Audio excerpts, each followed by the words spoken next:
As universidades federais vêm se tornando células de ideologias de esquerda e até delírios socialistas, com casos recentes absurdos de até mesmo combater o agronegócio. Veja se pode uma coisa dessas. Hoje vamos ter uma conversa aqui muito especial com o deputado Biratã Sanderson, que traz uma proposta importante para barrar esses absurdos nas universidades. Assista agora a Força do Agro com Joyce Mafezoli. O Biratã Sanderson, o deputado federal do PF Rio Grande do Sul e também vice-líder da oposição na Câmara dos Deputados. É um prazer recebê-lo, deputado. Prazer é meu, Joyce. Sempre uma satisfação falar com vocês. E cumprimentos ao Elisiário, a todos os assistentes e ouvintes desse programa que hoje já tem uma grande audiência em todo o Brasil. Mas saindo dos limites também do setor primário, eu sei que a audiência de vocês cresce a cada dia e, por isso, uma grande satisfação para mim conversar com vocês hoje. Que bom, e é sempre bem-vindo. Elisiário, né? Goulart Rocha, como já adiantou o deputado aqui, é editor executivo de Oeste. Prazer dividir aqui essa conversa com você. É um prazer estar aqui com vocês. Obrigado pelo convite.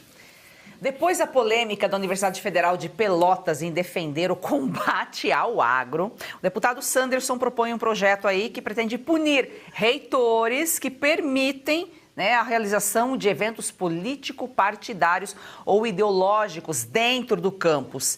E mais, produtores gaúchos ainda lutam para se reerguer após as enchentes de 2024 e suicídios no campo aumentam e o setor cobra apoio do Estado. Deputado, quais as punições previstas aí no seu projeto? Pois é, nós vimos, infelizmente, estamos acompanhando, as universidades públicas em especial serem sequestradas por pautas ideológicas, pautas político-partidárias, professores que não se dão respeito, e não se preocupam em levar aquele juramento que fazem quando ingressam nesta profissão tão importante que é a do magistério e vestem essa carapuça, essa vestimenta de militantes esquerdistas irresponsáveis. Isso é praticamente geral no Brasil. Mas agora, a Universidade Federal de Pelotas, acho que ultrapassou todos os limites, porque usando a máquina pública federal, porque as universidades são entes públicos federais, com dinheiro público, inclusive, fez um ato público oficial, aula inaugural da turma de veterinária, cujo tema principal era: precisamos destruir o agronegócio brasileiro. Imagine, isso até parece uma piada, mas não é. Eu fui verificar, tenho até os vídeos e encaminhei uma representação ao Procurador-Geral da República, com o vídeo, inclusive, pedindo a imediata abertura de um inquérito policial para apurar crimes de incitação à violência, de apologia ao crime. E no aspecto civil, apresentei um projeto de lei mudando a lei de improbidade administrativa, que é uma lei de 92, para incluir um artigo dispondo que reitores, vice-reitores ou diretores de universidades que permitam, que autorizem ou que promovam quaisquer atos de política partidária ou que promovam ideologias, sejam elas quais forem, responderão por improbidade administrativa, com a pena de perda do cargo e impossibilidade de ocupar um novo cargo, seja eleitoral, seja cargo eleito ou cargo por concurso público, por 8 anos. E já apresentando o projeto aqui, conversei já com líderes de 4 grandes partidos. Claro, não vou perder meu tempo conversar com liderança de partido de esquerda, mas conversei com líderes de partidos do centro e da direita e todos já impuseram apoio ao projeto, já que é fato notório a esculhambação que virou as universidades públicas do Brasil. E nós, parlamentares, precisamos agir. Não vou esperar que o Palácio do Planalto faça alguma coisa, porque o Lula, sendo ele também um irresponsável no aspecto de gestão, não vai fazer nada. né? O STF, a Suprema Corte Brasileira, que se intromete em várias questões de menos importância social, não vai fazer nada nessa questão das universidades que foram sequestradas pela esquerda, pelos comunistas e marxistas, esculhambadores, anarquistas. Então, cabe ao Congresso. É o Congresso Nacional que vai ter que botar um freio de arrumação. Nós não podemos mais permitir que esse tipo de agenda autofágica, porque destruir o agronegócio é destruir o Brasil. A base da economia brasileira, a base da nossa economia está lastreada em cima da produção primária. Se nós vamos acabar com a produção primária, com os produtores de grãos, de proteína animal, isso significa dizer que o Brasil vai sucumbir. Então, na representação que fiz, pedindo ações criminais, eu quero que se investigue a responsabilidade criminal do reitor, do vice-reitor, dos professores. Na imagem tem um professor concursado federal, ou seja, um servidor público federal, fazendo um discurso de ódio, e ele, inclusive, dizendo que o agro é fascista e que temos que acabar com o agro, enfim, né? Então, é uma medida que precisa ser levada adiante.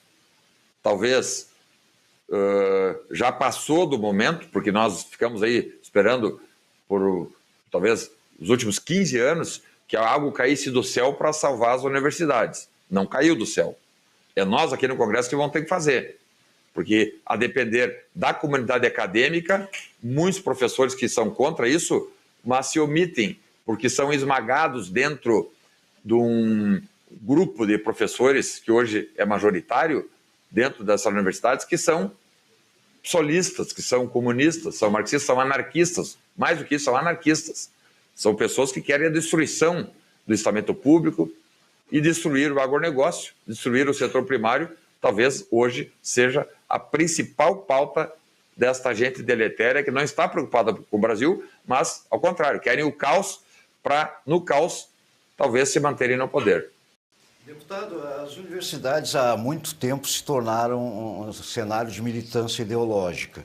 Uma coisa é fazer um projeto para tentar punir, coibir as ações de quem deveria impedir isso e, ao contrário, acaba estimulando, né? Mas, assim, a médio e longo prazo, como o senhor vê essa questão, se é possível reverter, não apenas punindo, mas fazendo com que volte a ser um espaço plural e que, por exemplo, o agronegócio, que é responsável por 30% do PIB nacional sendo atacado, uma coisa que não faz nem sentido, mas como reverter isso? É o agro que não está conseguindo comunicar bem, porque além da dominância da esquerda, tem também talvez a necessidade da busca de espaço pelo outro lado. De que forma isso pode ser feito? São posturas dentro da educação que nós precisamos adotar. O Brasil adotou um regime, né, isso foi lá por FHC, depois foi incentivado por Dilma Rousseff. Então, nos últimos 30 anos, à exceção dos 4 anos do governo Bolsonaro e com 2 anos de pandemia, nós tivemos aí 26 anos de incentivo a esse tipo de prática de esculhambação, de bagunça, de libertinagem dentro das universidades. Não se incentivou o ensino. Pode verificar. A classificação do Brasil naquele índice PISA está lá embaixo. Nós somos os últimos países em capacidade de ensino dos alunos. E eles saem dali, né, preparados para a militância política de esquerda. Não como profissionais da advocacia, da medicina, da engenharia, da administração, da enfermagem, né? Eu agora conversando com alunos, alguns poucos alunos da URGS, Universidade Federal do Rio Grande do Sul, do curso de Direito, porque eles também, qualquer um que pense diferente tem que ficar quieto, senão eles são esmagados, sofrem ameaças e tudo mais. Mas que me passaram um dado que eu fiquei estupefato. 80% dos cursos de Direito da URGS, por exemplo, em Porto Alegre, não passam no exame de ordem, que é um exame básico. Então, ele se for ingressar na advocacia, tem que fazer uma prova estabelecida pela Ordem dos Advogados do Brasil, com perguntas básicas, não é algo difícil, muito fácil, qualquer aluno que frequenta a faculdade estudando vai passar. 80% não passam na prova do exame de ordem, ou seja, eles estão sendo preparados para serem dementes com lavagem cerebral para saírem das universidades apenas para cometerem esse tipo de sandice.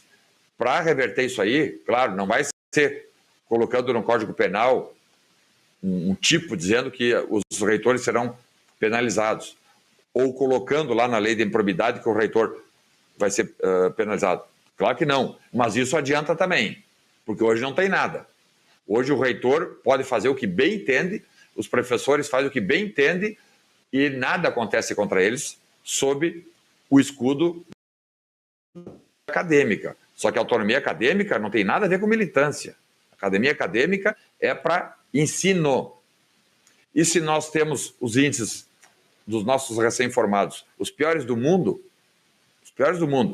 só existe esse exame de ordem, no caso, dos alunos do direito. Se botar esse exame para medicina, vai ser pior ainda, não vai ser 80%, vai ser 90% não passam. Se botar um exame de proficiência na administração, na contabilidade, na engenharia, provavelmente os índices vão ser maiores. Só tem o exame de ordem hoje que avalia. Então, essa bagunça precisa ser corrigida. Teríamos que ter aí um governo sério, com continuidade, para ir mudando paulatinamente essas posturas, né? Fazer uma modificação na lei que trata da autonomia, que é a lei orgânica da educação, né? Para estabelecer que essa história de eleição para reitor, eleição para vice-reitores, isso está errado. Imagina, nós vamos fazer, porque a Universidade Federal é um ente público federal. Vamos fazer agora, então, comparando aí, vamos pegar um outro órgão, Receita Federal.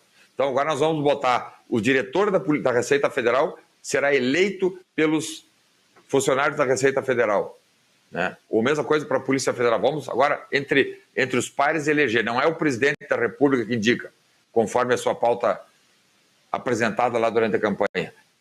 São os funcionários da Polícia Federal que vão indicar quem vai ser o diretor-geral da... Isso aí não é assim que funciona em lugar nenhum do mundo. E aí, essa bagunça hoje praticamente se sedimentou dentro da comunidade acadêmica. Para fazer as modificações não vai ser fácil. Por isso precisamos de um governo sério e responsável que tenha continuidade, porque em 4 anos não se faz nada. Para desfazer 30 anos de desmando, precisa de um método, né, de um convencimento dos pais, inclusive. Os pais precisam participar, né? No ensino médio e fundamental é mais fácil, porque os pais fiscalizam, né? As crianças estão em casa. Agora, na universidade, 95% ou até mais dos alunos são de maioridade, né? Não moram mais com os pais. Provavelmente, se os pais acompanhassem mais de perto, não teríamos esse cenário de destruição da universidade, quando se há ali apenas militância, e os profissionais que estão saindo são péssimos, são profissionais que, em qualquer área, né, não conseguem levar adiante suas profissões porque não receberam capacitação nas universidades, né? Então, eu tenho convicção de que só modificação legislativa não basta. Não fazer também está errado. Esse argumento que não adianta mudar o Código Penal, não adianta mudar a lei de improbidade punindo os reitores, ou adianta o quê, então? Deixar como está?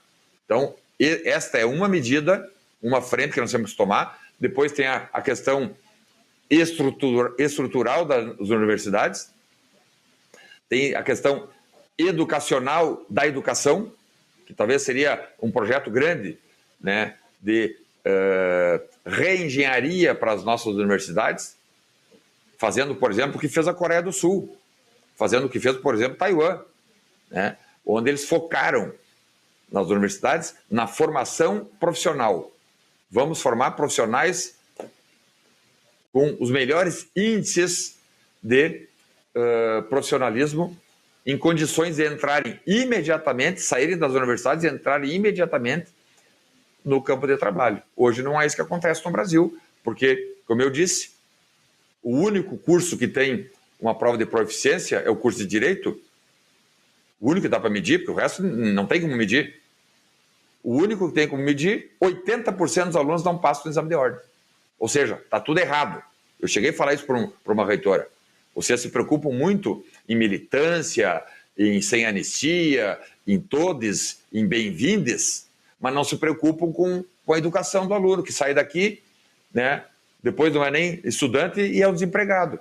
Né? Aqueles que querem se colocar vão ter que sair engenheiros formados, muitos vão trabalhar 2, 3 anos em Uber até achar uma localização, até achar um emprego. Ou os formandos do direito vão se bater aí, estagiários de direito, aqueles que não conseguem passar no exame de ordem, até que depois de 4, 5 anos conseguem passar no exame de ordem, uma prova fácil, que eu já tive acesso, prova aqui fácil. Qualquer um que tenha cursado uma faculdade com seriedade, passaria no exame de ordem, porque ele é feito para passar, não é um concurso para juiz ou promotor. Concurso para juiz e promotor aí tem anos e anos de turmas inteiras que não passam ninguém. Tem casos aí de 10 anos de formados do curso de Direito da URGS não passar nenhum. 0. Ninguém. Então, precisamos fazer algumas modificações e quem tem o protagonismo para fazer isso é Congresso Nacional. Câmara dos Deputados, Senado Federal, precisa agir sob pena de nós não conseguirmos mais, nunca mais, recuperarmos a nossa academia.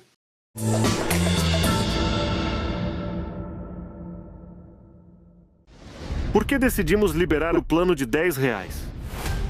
Bom, os conteúdos produzidos pela Brasil Paralelo buscam levar esclarecimento a todos os brasileiros, unindo educação e entretenimento. Queremos que o maior número de brasileiros tenha acesso ao que produzimos. Atuamos de forma independente e cada produção tem um grande custo para nós. Tudo o que fazemos é financiado pelos nossos membros assinantes. E contamos com mais membros para seguir produzindo mais conteúdos que transformam a cultura do Brasil. Chegamos ao menor preço possível, para que mais pessoas possam assinar a nossa plataforma e ter acesso a todas as nossas produções originais, que são os nossos documentários, trilogias e séries. Nos últimos 8 anos, produzimos centenas de conteúdos originais, e com apenas R$10 por mês, você pode ter acesso a todos eles em nosso plano anual. Toque em Saiba Mais e seja um membro assinante hoje mesmo. Muito obrigado e até breve. Nem todo mundo tem familiaridade com o digital, mas todo brasileiro tem direito de saber o que está acontecendo de verdade. Vem aí a Oeste TV. Assine a Oeste. Faça parte dessa história. Para apoiar mais este projeto da Oeste, faça sua assinatura com até 20% de desconto, com pagamento em até 8 vezes sem juros. Você pode assinar pelo site revistaoeste.com/assine ou pelo 0800 580 2020. Assine agora, nossa equipe está de prontidão aguardando você. Assine já!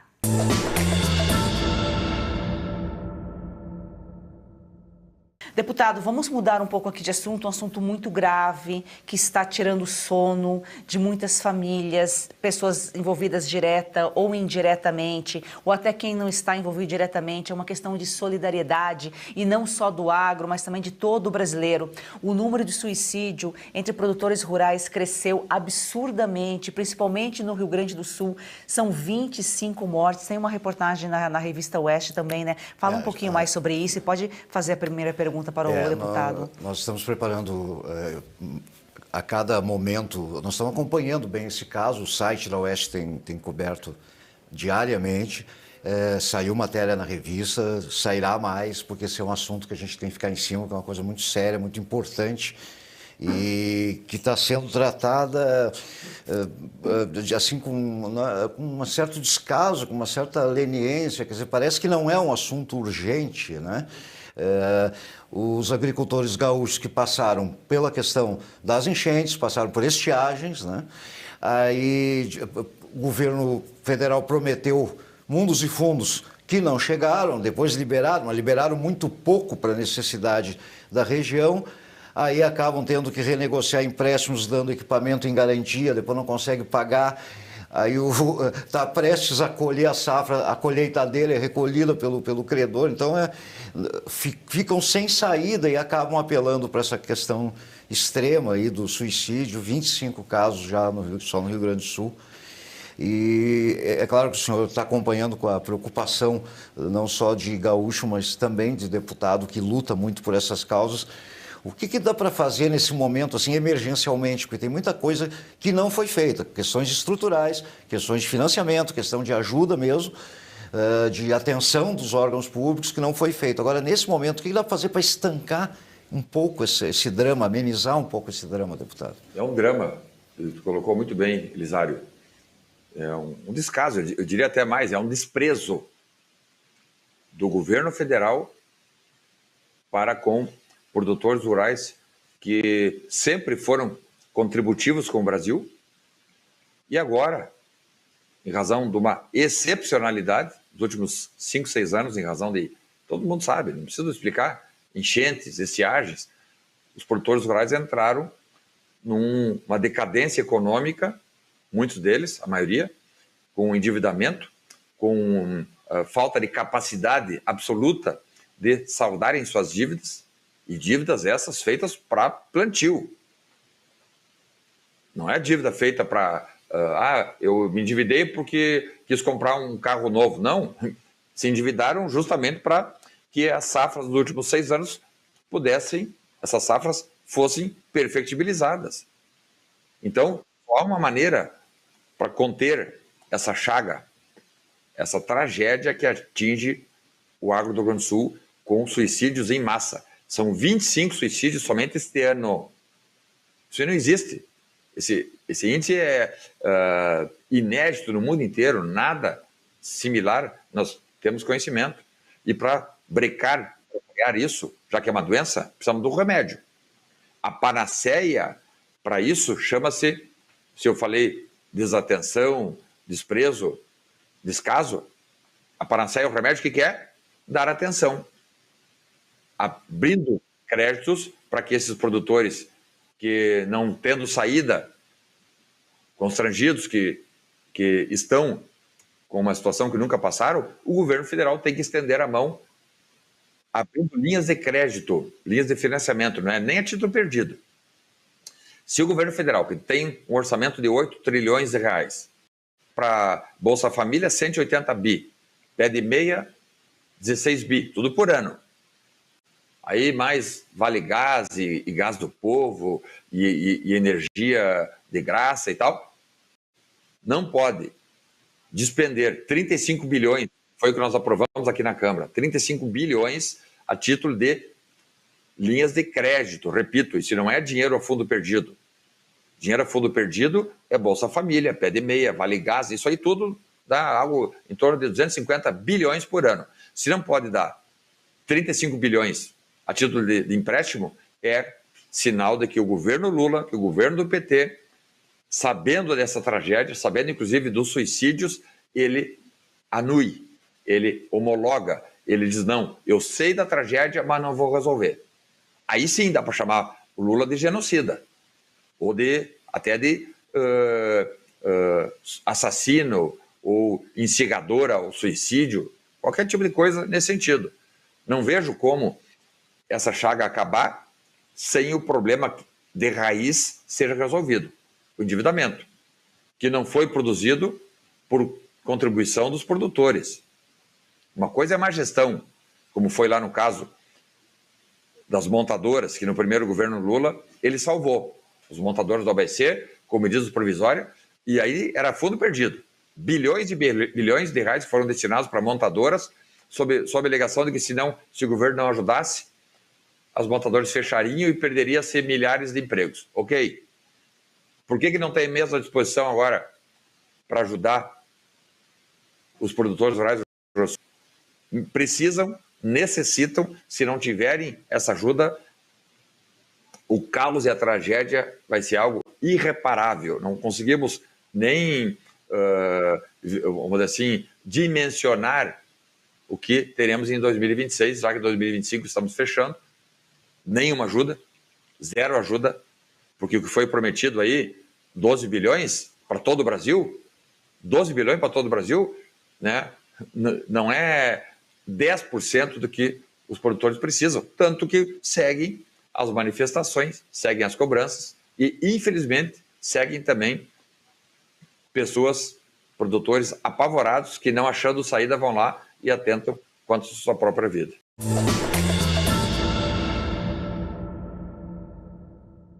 Você já perdeu as contas de quantos comprimidos toma por dia para tentar aliviar suas dores? Cansado dos efeitos colaterais que isso causa no seu corpo? Como dor nas juntas, nas costas, nas pernas, dor para levantar, até para dormir. A verdade é uma só: você merece se sentir bem de novo e isso é possível. Com certeza, é isso mesmo. A Vitae Gold traz para você um produto completo de verdade. O Vitae 7 em 1 é uma fórmula com 7 ativos mais indicados por especialistas, agora em apenas 2 cápsulas por dia. Chega de tantos remédios, mais praticidade, mais saúde e menos dor. É isso aí, imagina só: fortalecer os seus ossos, reduzir as inflamações, proteger os seus músculos e cartilagens, recuperar a disposição e ainda reforçar a sua imunidade. Tudo isso com uma fórmula natural, com comprovação científica, que age de verdade onde a dor começa. E a nossa querida Lucinha Lins já incluiu o Vitae 7 em 1 na rotina. Vamos ver o que ela conta pra gente. Cansada de tomar vários comprimidos por dia, não é mesmo? Eu também. Por isso a Vitae Gold tem agora o Vitae 7.1. São os 7 principais ativos para cuidar da sua saúde e ajudar você que sofre com dores nas articulações, artrite, artrose, reumatismo, fibromialgia. A Vitae Gold desenvolveu um creme de massagem e vai mandar aí para você de presente. Ligue 0800 291 2200. É isso mesmo, o Vitae 7 em 1 mudou a rotina da Lucinha e pode transformar a sua também. Ligue agora para 0800 291 2200 e aproveite a oferta exclusiva. 70% de desconto para os 100 primeiros que ligarem e o relógio inteligente, ó, vai de presente. É isso aí, então chega de remédio para tudo e solução para nada. Vitae 7.1 é natural, eficaz e foi feito para você viver sem dor.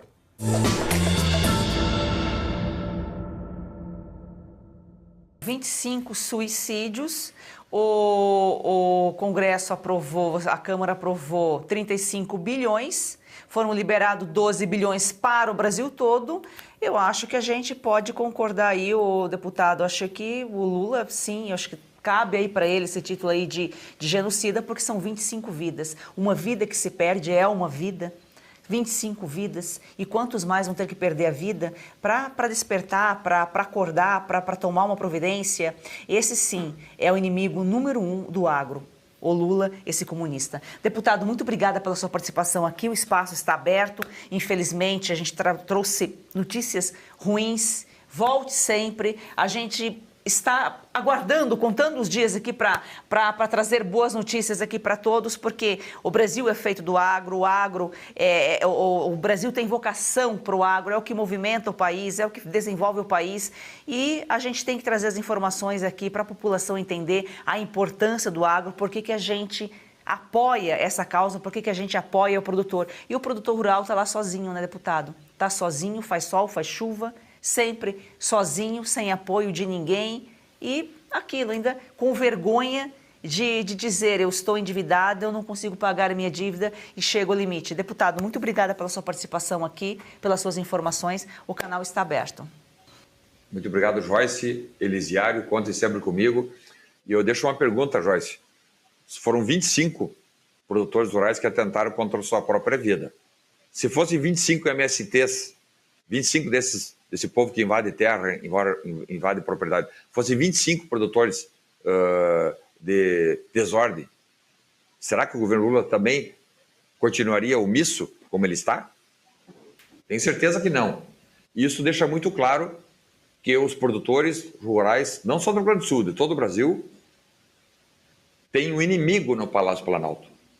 Quando teria que ter um parceiro, um promotor do setor primário, daqueles que geram riqueza e renda, não, temos aqui hoje, infelizmente, um inimigo do agronegócio, e para mudar esse regime todo, precisamos nós, né, estarmos atentos, organizados, para que, se Deus quiser, e eu acredito nisso, né, na primeira oportunidade, nós virarmos essa página, voltarmos a prestigiar o agronegócio, né? Os produtores que de sol a sol são incansáveis, e eu digo mais, talvez até teimosos em continuar produzindo alimento num país que não valoriza a sua produção primária. Obrigado, conte sempre comigo aqui em Brasília. Obrigada, deputado Elisiário, muito obrigado pela sua participação, que é o governo do contra, né? O Lula é o causador da discórdia.